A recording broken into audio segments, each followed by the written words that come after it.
In this training video, we want to talk about famous fires and the lessons that they can teach us. Did you know the United States has one of the highest fire death rates in the industrialized world at 12 deaths per million population? That there were 3,430 civilians that lost their lives as a result of fire in 2007?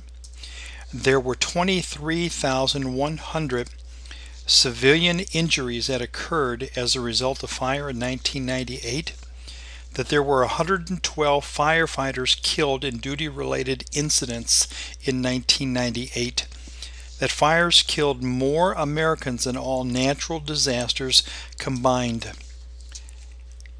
An estimate 44,500 intentionally set structure fires resulted in 350 civilian deaths.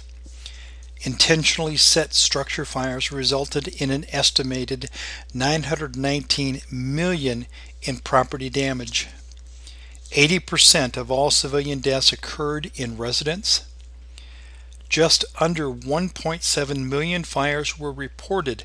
Many others were unreported, causing additional injuries and property losses. Direct property loss due to fires was estimated at $10.3 billion. There were many great famous fires. This is a picture of the Great London Fire of 1666. This is the Great Chicago Fire and Mrs. O'Leary's cow that kicked over that lantern in 1871. This is the Iroquois Theater Fire in Chicago on December 30th, 1903. This is the Goodyear blimp disaster of July 21st, 1919. The LaSalle Street Hotel Fire of June 5th, 1946. The 1947 Maine fires that burned for 10 days.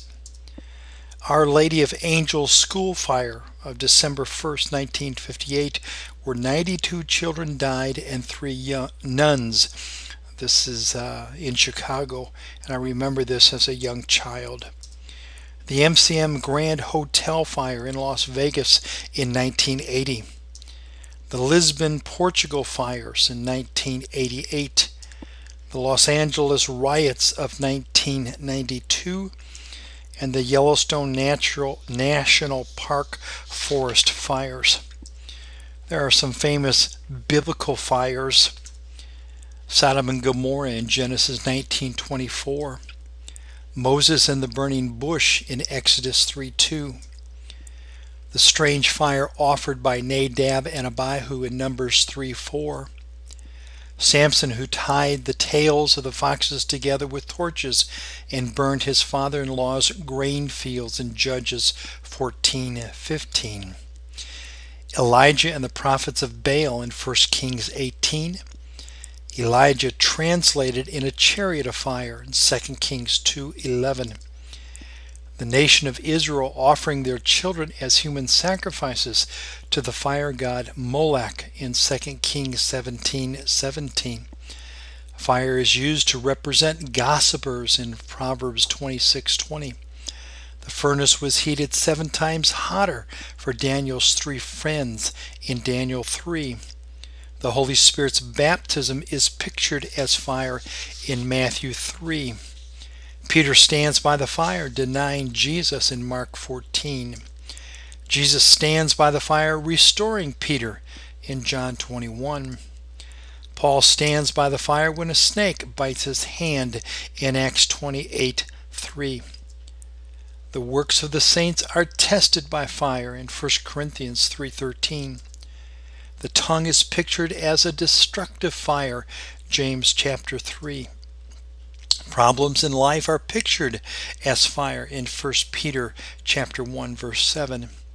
And then the second death is called the lake of fire in Revelation 20 verse 15. What are some lessons that we can learn? Fire should remind us to live a holy and a pure life, for fire is a purifying element. Fire should remind us to develop an utter dependency and desperation for God, because fire is a powerful element. Fire should remind us to remove impurity from our lives so we can be strong for Christ, because fire is a refining element. And then fire should remind us that this life will contain trials and troubles, because fire represents such in the saint's life. For more information about Mount Carmel Ministries and these video presentations, check us out on the World Wide Web at www.mountcarmelmin.org.